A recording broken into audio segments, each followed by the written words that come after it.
Hello everyone, I welcome you all to this lecture, and this is a lecture regarding discussion of chapter number 2, that is acids, bases and salts. So if we will look at the all the organic compounds in the chemistry, we can classify the compounds into three basic categories, that is on the basis of their nature, that is acids, bases and salts. तो आगे बढ़ते हैं। तो जब भी अपन किसी भी compound को पढ़ते हैं, ठीक है, तो सबसे पहले अपन उसके बारे में उसका हमारी डे टू डे लाइफ में क्या यूज है और वो कंपाउंड कैसा दिखता है, उसकी कुछ प्रॉपर्टीज के बारे में जानते हैं। तो सबसे पहले अपन उसको क्लासिफाई करते हैं कि वो कितने तरह का हो। ठीक है, classification of acid to know that compound better. Then preparation, सबसे पहले introduction, then classification, then preparation, then properties and then uses uses in our day to day life. इसके बाद बेसिस की अगर अपन बात करें, बेसिस के लिए भी अपन ये पढ़ेंगे, classification of basis, preparation of basis, properties of basis, uses of basis. अभी मैं जो ये आपको बता रहा हूँ, ये मैं एक बार आपको चैप्टर का सीक्वेंस बता रहा हूँ कि इस चैप्टर के अंदर अपन क्या क्या पढ़ने वाले हैं। ठीक है, तो अपन इस चैप्टर को इस तरीके से स्टडी करेंगे। इस चैप्टर के अंदर जितनी भी केमिकल रिएक्शंस हैं वो सभी हमें स्टडी करनी है, तो हम उनको एक इस तरीके से इस मैनर में क्लासिफाई करके जो स्टडी करेंगे। नेक्स्ट है आता है आपका reactivity of acids and basis. ठीक है, एसिड्स और बेसिस किस तरीके से रिएक्ट करते हैं, uses of neutralisation reaction, indicator, indicator जैसे कि लिटमस एक इंडिकेटर होता है। ठीक है, एसिड में ब्लू टू रेड होता है, बेस में रेड टू ब्लू होता है। ठीक है, और भी अलग अलग तरीके के इंडिकेटर्स होते हैं। Strength of acids and basis, uses of pH value. ठीक है, यहां तक हमारा हो गया एसिड्स एंड बेसिस, ये अपना कंप्लीट हो गया। इसके बाद अपन पढ़ेंगे सॉल्ट्स। सॉल्ट्स में नॉमेनक्लेचर ऑफ सॉल्ट्स के, जो सॉल्ट्स का नामांकन है वो किस प्रकार किया जाता है, family of salts, classification of salts, preparation of salts, properties of salts. उसके बाद अपन पढ़ेंगे some important salts. Some important salts में हम पढ़ेंगे sodium chloride, bleaching powder, baking soda, washing soda and plaster of Paris. पांच सॉल्ट्स हमारे syllabus में, कौन कौन से, sodium chloride, bleaching powder, baking soda, washing soda and plaster of Paris. Then we will study about water of crystallisation, water of crystallisation in plaster of Paris and different salts, और फिर उनके usage जो है उसके बारे में अपन पढ़ेंगे। So that's all regarding the sequence of this chapter. Let us move further. तो सबसे पहले स्टार्ट करते हैं हम एसिड्स से। एसिड्स क्या होता है, एसिड्स के लिए अगर उनकी टेस्ट की बात की जाए, जैसे आपने लेमन टेस्ट किया होगा कभी ने, lemon is sour in taste, acids are sour in taste, they turn blue litmus red. According to Arrhenius, they are the substances which lose H plus ions in the aqueous solution, which lose H plus ions in the aqueous solution. तो Arrhenius ने जो है acids के लिए अलग बोला था और बेस के लिए क्या बोला था, अलग बोला था। जबकि ब्रॉन्स्टेड ने एसिड्स और बेस के लिए दोनों के लिए सेम बोला था। हमारे पास तीन थ्योरीज है, Arrhenius theory, Bronsted theory and Lewis theory. ठीक है, Arrhenius theory, Bronsted theory and Lewis theory. तो सबसे पहले अपन जो यहाँ पे डिस्कस कर रहे हैं वो डिस्कस कर रहे हैं अरेनियस थ्योरी को।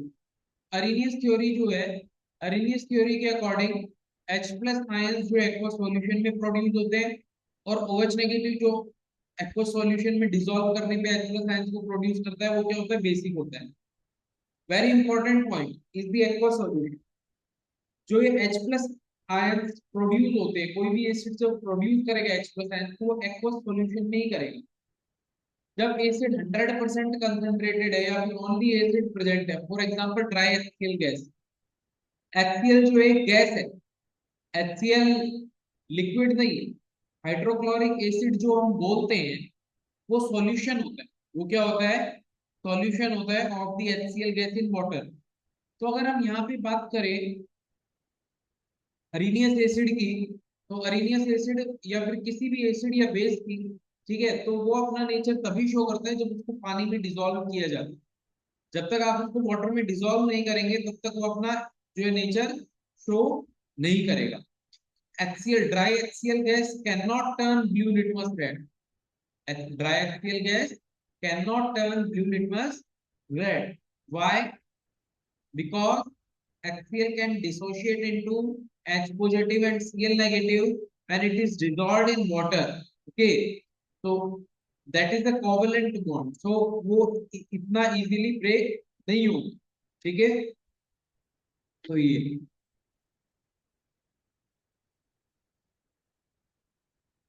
acids. The term acid is derived from Latin word acidus, also acre, which means sour. The most common characteristic is their sour taste.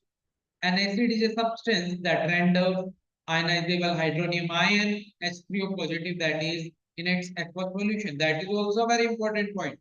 Okay, कि भाई जो H प्लस आयन होता है ना, हाइड्रोनियम आयन होता है, H plus जो proton होता है, जो एसिड हम बोल रहे हैं H प्लस रिलीज कर रहा है, ठीक है, लेकिन वो H प्लस वाटर के अंदर रिलीज कर रहा है। H प्लस का इंडिपेंडेंट एग्जिस्टेंस वाटर के अंदर नहीं है। जो वाटर के अंदर H प्लस होगा that exist as H3O positive. H plus plus H2 give rise to H3O positive, ठीक है। तो इस तरीके से H2O plus base give rise to OH negative. So the most common characteristic is their sour taste. The acid substance that acid is a substance that renders ionizable hydronium ion its aqueous solution. It turns blue litmus red. When we cut a lemon with a knife and taste it, lemon is sour in taste and tastes like some fruit such as raw mango, okay, raw grape, orange, turmeric, etc. They dissociate in their aqueous solution. They dissociate in their aqueous solution to form their constituent ions as given by the following examples. इनके लिए सभी के लिए अगर हम equation लिखें,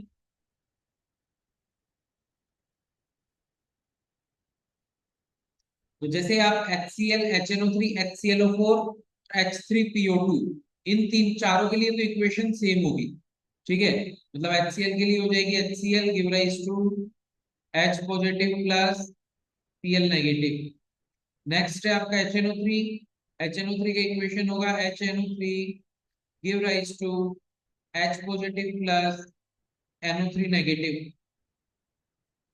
उसके बाद है आपका H3PO2, तो H3PO2 का इक्वेशन होगा H3PO2 which is a monobasic acid give rise to H positive plus HPO2 negative.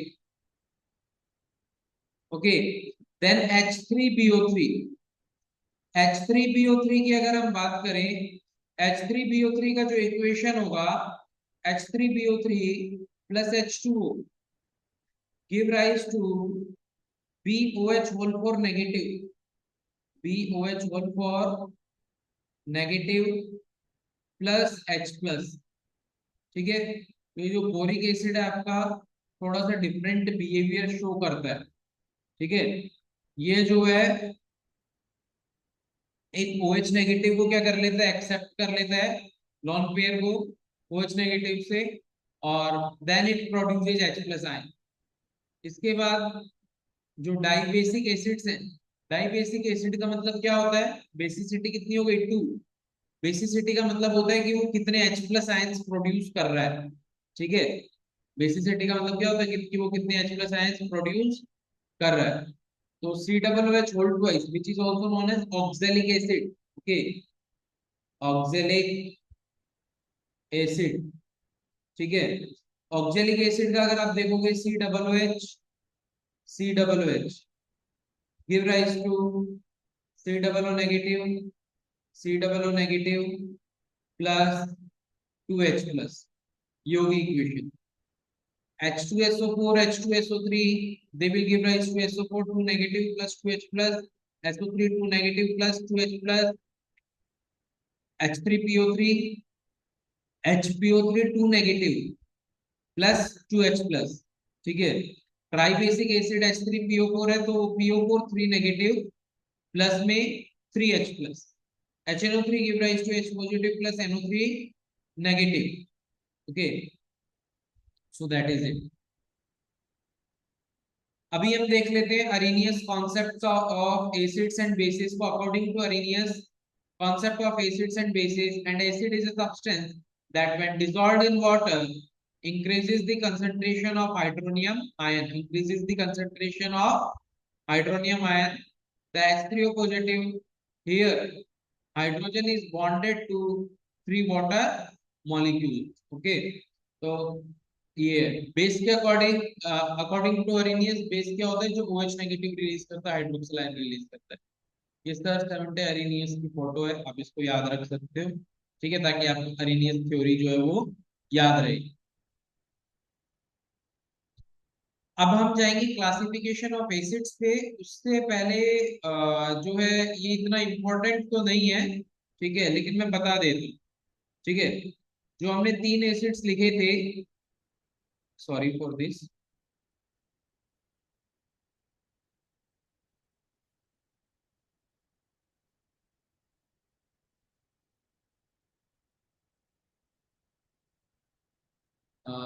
जो हमने तीन एसिड्स लिखे थे, H3PO4,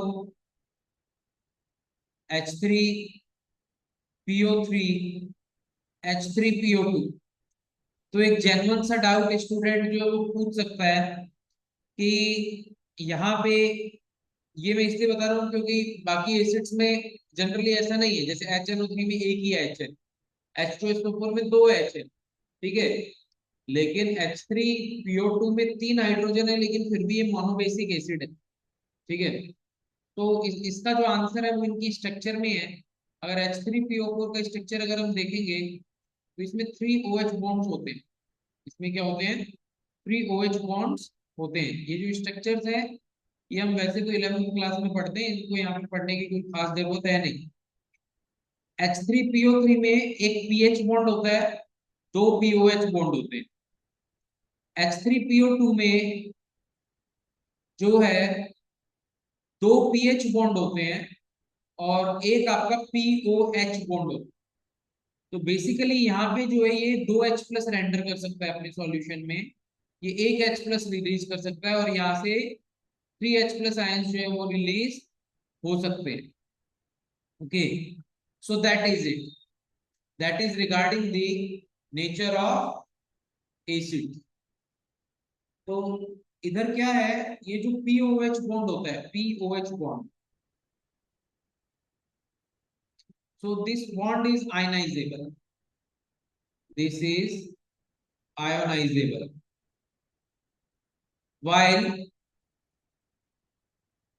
while pH bond is non-ionizable। ठीक है, यहाँ पे समझने को और भी बहुत सारी चीजें हैं, ठीक है, जो कि हम जो है हायर क्लासेस में डिस्कस करते हैं। ठीक है, तो अभी के लिए तो हमें जो है इतना ही हमारे सिलेबस में है, तो हम इतना ही कवर अप करेंगे। इसके बाद में classification of acids. Classification of acids, depending on strength, there are different kind of acids. Like depending on strength, there are weak acids, there are strong acids. Depending on sources, there are different acids like organic acids or inorganic acids. Depending on concentration, it can be a concentrated acid, it can be a dilute acid. If water is in the more amount, then it is a dilute acid. If water is in the less, if what no water is there, then it is a concentrated acid. Oxy acid, if oxygen is present, then it is oxy acid. If oxygen is absent, then it is a hydra acid. Okay. Depending on basicity, monobasic acid, dibasic acid और tribasic acid. तो अपन यहाँ पे जब भी classification discuss करेंगे तो अपन यहाँ पे जो बेसिसिटी की डेफिनेशन को भी डिस्कस करेंगे, जो कि हमने अभी जो है मोनोबेसिक डाइबेसिक ट्राइबेसिक लिखते टाइम नहीं की थी। ठीक है,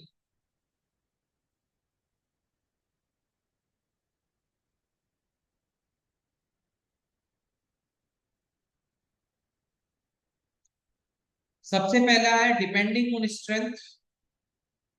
स्ट्रेंथ का मतलब क्या होता है, स्ट्रेंथ का मतलब होता है वो 100% डिसोशिएट हो रहा है या फिर नहीं हो रहा है। Depending on strength, there can be two kind of acids. Sorry for this.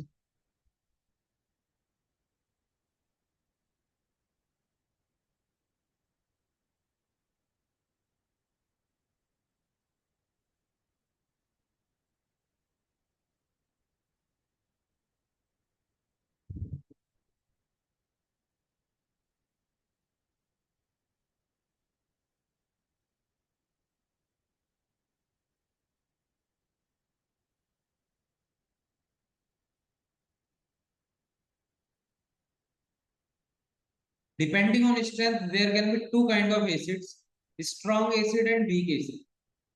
Let me help you understand this with an help of an example. Okay. So in the case of strong acid, what will happen?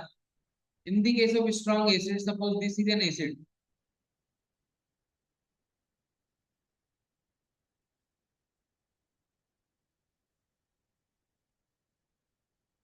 Suppose this is an acid Ha, give rise to H positive plus A negative.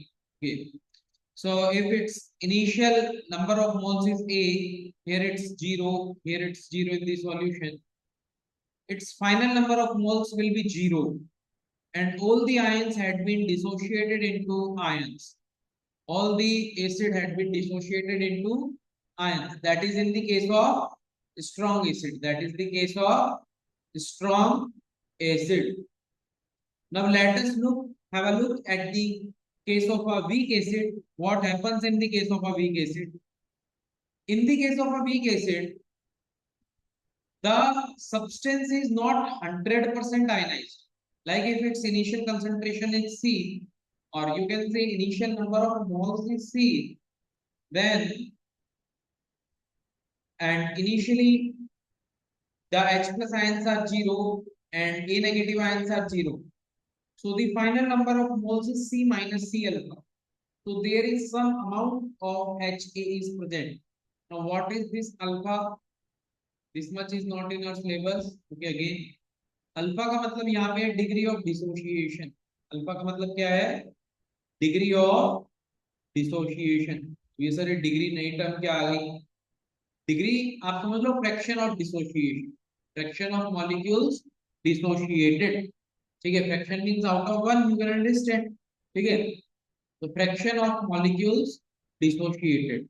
तो fraction of molecules C multiplied C minus C alpha. C alpha करेंगे तो जो है number of moles dissociated हमारा आ जाएगा in that solution. ठीक है. या concentration of number of moles dissociated. तो सी माइनस सी अल्फा और वो हो जाएगा सी अल्फा और वो हो जाएगा क्या? C alpha. तो कुल मिला के समझने वाली बात ये है कि एक वीक एसिड के सॉल्यूशन में मॉलिक्यूल्स भी होते हैं और आयंस भी होते हैं. एक स्ट्रॉन्ग एसिड के सॉल्यूशन में ओनली एंड ओनली कौन होते हैं? आयन से आयंस होते हैं. ठीक है. जो आपके ये मॉलिक्यूल्स ये नहीं होते. कहाँ नहीं होते? स्ट्रॉन्ग एसिड में नहीं होते. वीक एसिड में होते हैं. हाँ जी, वीक एसिड में होते हैं. तो यहाँ पे यही लिखा हुआ है, strong acid has only and only ions. Weak acid has both ion and molecules. Okay, I hope you are getting my point. Okay, ये कुछ ऑक्सीडेशन नंबर वाला कॉन्सेप्ट है. इसको अभी के लिए अपन छोड़ देते हैं. ठीक है. higher is the oxidation number, more is the acidic strength. ठीक है. तो इसमें अभी अपन नहीं जाएंगे. तो weak acid produce ions as well as molecules in the solution. They are very less dissociated. Okay.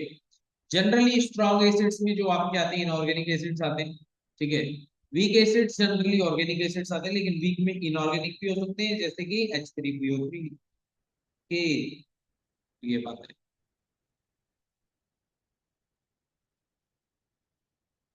तो हम जो है एसिड्स के लिए लिख चुके हैं, ये हम पढ़ चुके हैं. 100% आयनाइज होगा आपका सॉल्यूशन. ओनली आयंस प्रेजेंट होंगे. मॉलिक्यूल्स जो है एब्सेंट होंगे. अल्फा का मतलब फ्रैक्शन ऑफ मॉलिक्यूल्स डिसोसिएटेड. ठीक है.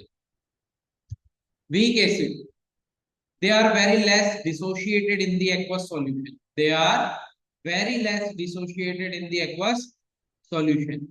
In their aqueous solution, both molecules and ions exist. In their aqueous solution, both molecules and ions exist. तो weak acids के केस में alpha is very very less than 1, that is nearly less than 0.05. Alpha is less than 5% nearly. ठीक है, alpha is less than 5% yearly, generally very very less than 1।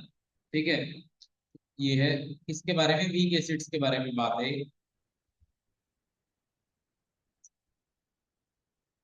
तो strong acid का जैसे कि आपको यहाँ पे सॉल्यूशन दिख रहा होगा, स्ट्रॉन्ग एसिड में ओनली एंड ओनली आयंस ही है। जितना HCl डाला था वो पूरा का पूरा डिसोशिएट हो गया। वीक एसिड में क्या है, आयंस और मॉलिक्यूल दोनों है और डिग्री ऑफ डिसोसिएशन काफी कम है। ठीक है, अब इसमें दो चीजें आप कर सकते हो। क्या क्या कर सकते हो, एक आप लिख दो कंसंट्रेटेड स्ट्रॉन्ग एसिड, एक आप लिख दो डाइल्यूट स्ट्रॉन्ग एसिड। ठीक है, एक आप लिख दो कंसंट्रेटेड वीक एसिड और एक आप लिख दो डाइल्यूट वीक एसिड। तो ये जो फर्स्ट डायग्राम है आपका, ये कंसंट्रेटेड वीक एसिड का है। ऐसा क्वेश्चन आ सकता है, आपको ये चार डायग्राम दे दे और आपसे पूछ ले कि कौन सा कंसंट्रेटेड वीक एसिड है, कौन सा डाइल्यूट वीक एसिड है। ठीक है, या फिर कौन सा कंसंट्रेटेड स्ट्रॉन्ग एसिड है, या फिर कौन सा कंसंट्रेटेड वीक एसिड है। तो जो सेकंड एंड फोर्थ डायग्राम है, they are of the strong acid, second one is concentrated strong acid and fourth one is dilute strong acid. First one and third one diagram are of the weak acid, first one is concentrated weak acid and third one is the concentrated sorry dilute weak acid. ठीक है, एक तो आपका concentrated weak acid और एक आपका क्या है, डाइल्यूट वीक एसिड है। आई होप समझ में आया होगा।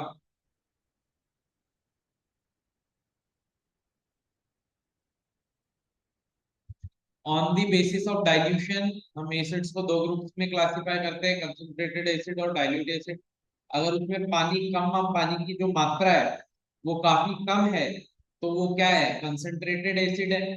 अगर पानी की मात्रा काफी ज्यादा है, मतलब 100 ml में आपने 2 बूंद डाली है, 4 बूंद डाली है, 5 ml डाला है, 6 ml डाला है, तो वो क्या हो गया, डाइल्यूट हो गया। ठीक है, तो डाइल्यूशन तो जो एक प्रोसेस है। ठीक है, जैसे जैसे आप वाटर डालते जाते हो उसमें, ठीक है, ऐड करते जाते हो, तो फिर आपका डाइल्यूशन बढ़ता जाता है। ठीक, तो concentration is inversely proportional to dilution.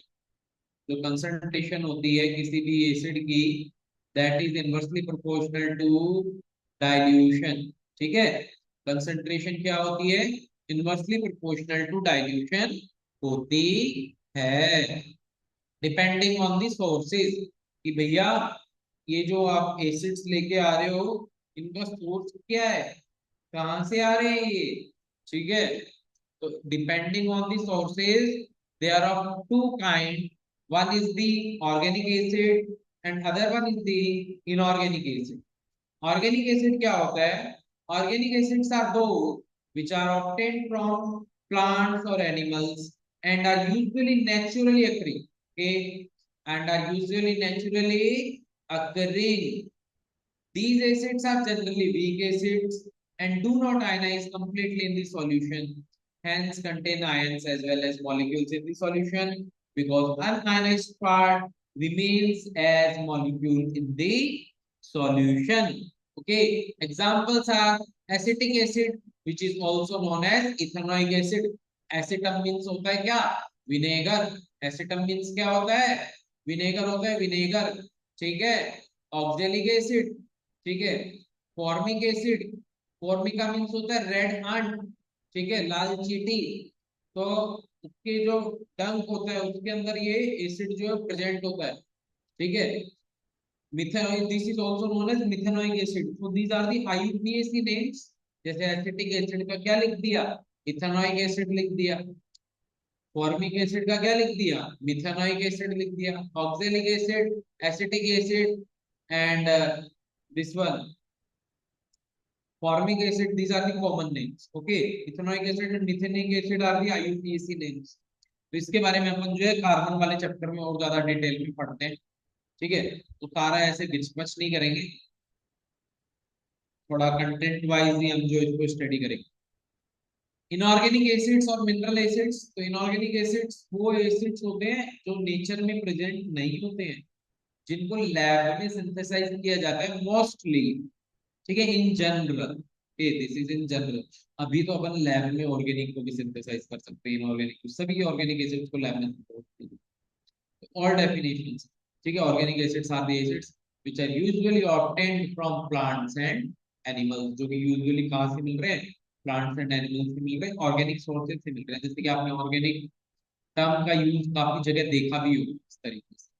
ठीक है, तो ये इनऑर्गेनिक एसिड्स शो 100% डिसोसिएशन, जो इनऑर्गेनिक एसिड्स 100% डिसोसिएशन शो करते हैं। The acids completely ionize in the solution and give only ions in the solution. Okay, the most common are hydrochloric acid, sulfuric acid, nitric acid, nitrous acid, sulfurous acid. इसमें जो जहाँ पे OUS आता है ना, OUS, ठीक है, वहां पे क्या होता है, लोअर ऑक्सीडेशन स्टेट होता है। ठीक है, जहाँ पे एक एसिड आता है वहां पे हायर ऑक्सीडेशन स्टेट होता है। ये ऑक्सीडेशन स्टेट क्या होता है, इसको अपन फिर कभी पढ़ेंगे। अभी के लिए लेक्चर हमें कंटिन्यू चलने देना है, ठीक है, नहीं तो हम जो है फिर ये लेंदी हो जाएगा। तो ऑर्गेनिक बता दिया भाई, ऑर्गेनिक क्या होता है, डायरेक्टली लिविंग सोर्सेज से मिलता है, जनरली वीक होता है, इनऑर्गेनिक सिंथेसाइज्ड इन लैब होता है, जनरली स्ट्रांग होता है, HNO3 H2SO4 HCl होता है। हाँ भाई हाँ, सही बात है। ये देखो पिक्चर देख लो ये, तो ये सोर्सेज ऑफ एसिड्स है आपके, मिल्क से milk lactic acid, lactam means होता है मिल्क, ग्रेप्स टार्टरिक एसिड, ठीक है, टर्मरिन इमली, ठीक है, ग्रेप्स के अंदर भी टार्टरिक एसिड होता है, लेकिन टर्मरिन से ये डिराइव हुआ है वर्ड, ठीक है, दैट टोमेटो ऑक्जेलिक एसिड, ठीक है, lemon citric acid, citrus fruits, ठीक है, बायोलॉजी में पढ़ा होगा। इसके बाद है विनेगर, विनेगर एसिडम, ठीक है, एसिडम मींस क्या होता है, विनेगर होता है, लेटिन लेटिन वर्ड्स नहीं सब, एसिटम मेलम, ठीक है, मेलम मींस एप्पल, तो उसका आ गया, वहां से आ गया malic acid, Formica means radon, तो वहां से आ गया फॉर्मिक एसिड, इस तरीके से लैक्टम मींस मिल्क, तो वहां से आ गया लैक्टिक एसिड, इस तरीके से ये डिराइव्ड है। तो इनके जो नेम्स हैं, ये क्या है, कॉमन नेम्स, ये क्या है, कॉमन नेम्स, इन सभी के IUPAC नेम्स भी हैं, ठीक है, जिनको हम डिस्कस अभी इस लेक्चर में नहीं कर सकते at present. Okay, further depending on concentration, ठीक, डिपेंडिंग ऑन कंसंट्रेशन। अच्छा, अगर किसी को ज्यादा क्यूरियोसिटी है तो अपन उसका एक सेपरेट लेक्चर जो है बना देंगे, ठीक है, कि भाई अपन जैसा ऑक्सीडेशन नंबर निकालना सीखना और IUPAC नेमिंग सीखना, तो उसके लिए अपन एक सेपरेट जो लेक्चर बना सकते हैं। अभी के लिए अपन इसी पे रहेंगे। Depending on concentration, concentration of acid means amount of acid present in fixed amount of aqueous solution। depending on concentration दो तरीके के एसिड्स हो सकते हैं, एक कंसंट्रेटेड हो सकता है और एक क्या हो सकता है, डाइल्यूट हो सकता है, ठीक है, तो एक कंसंट्रेटेड हो सकता है और एक डाइल्यूट हो सकता है, ठीक है, कंसंट्रेटेड वो जिसके अंदर एसिड ही एसिड प्रेजेंट है, डाइल्यूट वो जिसके अंदर सिर्फ एसिड एसिड प्रेजेंट है, नहीं है, वाटर भी है, दैट इज डाइल्यूट एसिड। अब हम बात कर लेते हैं depending on the molecular composition, depending on the molecular composition, molecular composition refers to element that constitute an acid। On this basis acids are of following type: oxo acids, the acids in which oxygen is present, HNO3, H2SO4, acetic acid, formic acid, oxalic acid, all they are oxo acids, the acids in which oxygen is present along with hydrogen and other elements, such acids are called oxoacids, HOCl, ठीक है, HClO4, all they are oxoacids। इसके बाद हम आ जाते हैं hydra acids पे, जिसके अंदर hydrogen with other element present है, oxygen is essentially absent, but oxygen is essentially absent, ठीक है, that is known as hydra acid. Hydrochloric acid, hydrobromic acid, hydroiodic acid, HCl, HBr, HI, ये आई capital आएगा, ठीक है ना, तो हमें पता है, ठीक है, सर की छोटी मोटी गलती तो आप माफ कर ही सकते हैं, ठीक। Hydra acid oxygen absent, oxo acid oxygen present, HCl, HBr, HI, hydra acid CH3COOH, H3PO4, H2SO4, H2SO3, HNO2, HNO3, H3PO2, H3PO3, all they are oxo acids, oxy acids, ठीक है। इसके बाद बेसिसिटी, बेसिसिटी की डेफिनेशन क्या है भाई? Basicity की definition क्या है भाई? बेसिसिटी की डेफिनेशन है the number of OH negative ions an acid can neutralize. एक सिंपल सरल डेफिनेशन तो ये है, ठीक है। वैसे इसकी एक अलग डेफिनेशन भी है कि भाई कितने जो मोनोबेसिक बेस है, ठीक है, उनको एक एसिड न्यूट्रलाइज कर सकता है। वो एसिड की क्या होती है? एसिडिटी होती है, ठीक है। कितने मोनो एसिडिक बेस को, कितने mole of mono acidic base को 1 मोल ऑफ जो है आपका एसिड न्यूट्रलाइज कर सकता है, वो एसिड की क्या होती है? बेसिसिटी होती है। एसिड के लिए जो डिफाइन होती है वो क्या होती है? बेसिसिटी डिफाइन होती है कि वो कितने मोल ऑफ बेस को जो है वो न्यूट्रलाइज कर सकता है, ठीक है। HCl give rise to H positive plus Cl negative. H2SO4 give rise to 2H positive plus SO4 2 negative. H3PO4 give rise to 3H positive plus PO4 3 negative. तो जो 3H प्लस रिलीज कर रहा है उसकी बेसिसिटी 3 हो गई, जो 2 release कर रहा है उसकी बेसिसिटी 2 हो गई, और जो एक H प्लस रिलीज कर रहा है उसकी बेसिसिटी कितनी हो गई? 1 हो गई भाई। उसकी बेसिसिटी कितनी हो गई? 1 हो गई भाई। So depending on basicity they are of three kind: monobasic acids, acids which contain only one replaceable hydrogen per molecule। देखो बेसिसिटी की डेफिनेशन एक बार रीड कर।